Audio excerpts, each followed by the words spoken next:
to see and to record their kinds and numbers, how they lived together, what they ate, and how they reproduced. That plan was simple, straightforward, and only a part of the truth. But we did tell the truth to ourselves. We were curious. Our curiosity was not limited, but was as wide and horizonless as that of Darwin or Agassiz or Linnaeus or Pliny. We wanted to see everything our eyes would accommodate, to think what we could, and out of our seeing and thinking, to build some kind of structure and modeled imitation of the observed reality. We knew that what we would see and record and construct would be warped, as all knowledge patterns are warped, first by the collective pressure and stream of our time and race, second by the thrust of our individual personalities. But knowing this, we might not fall into too many holes. We might maintain some balance between our warp and the separate thing, the external reality. The oneness of these two might take its contribution from both.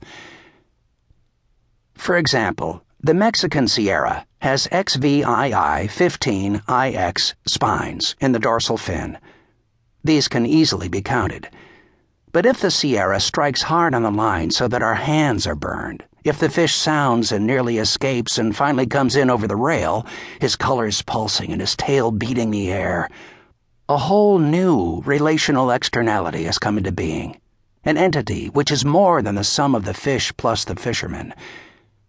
The only way to count the spines of the Sierra unaffected by this second relational reality is to sit in a laboratory, open an evil-smelling jar, remove a stiff, colorless fish from formalin solution, count the spines, and write the truth.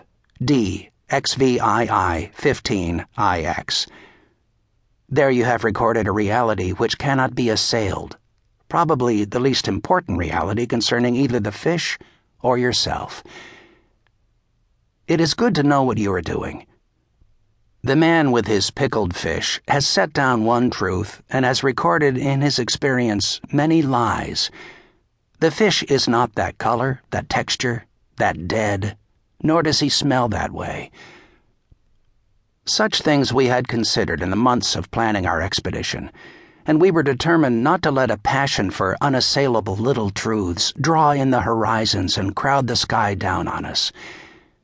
We knew that what seemed to us true could be only relatively true anyway. There is no other kind of observation.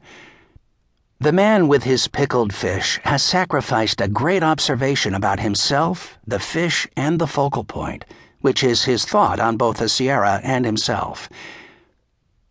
We suppose this was the mental provisioning of our expedition. We said, let's go wide open. Let's see what we see, record what we find, and not fool ourselves with conventional scientific strictures. We could not observe a completely objective Sea of Cortez anyway, for in that lonely and uninhabited gulf, our boat and ourselves would change it the moment we entered. By going there, we would bring a new factor to the gulf. Let us consider that factor and not be betrayed by this myth of permanent objective reality. If it exists at all, it is only available in pickled tatters or in distorted flashes.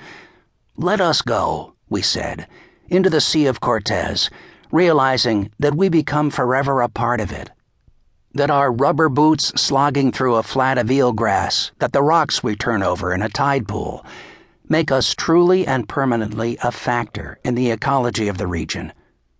We shall take something away from it, but we shall leave something too. And if we seem a small factor in a huge pattern, nevertheless it is of relative importance. We take a tiny colony of soft corals from a rock in a little water world, and that isn't terribly important to the tide pool. 50 miles away, the Japanese shrimp boats are dredging with overlapping scoops, bringing up tons of shrimps, rapidly destroying the species, so that it may never come back, and with the species, destroying the ecological balance of the whole region. That isn't very important in the world. And thousands of miles away, the great bombs are falling, and the stars are not moved thereby. None of it is important, or all of it is. We determined to go doubly open.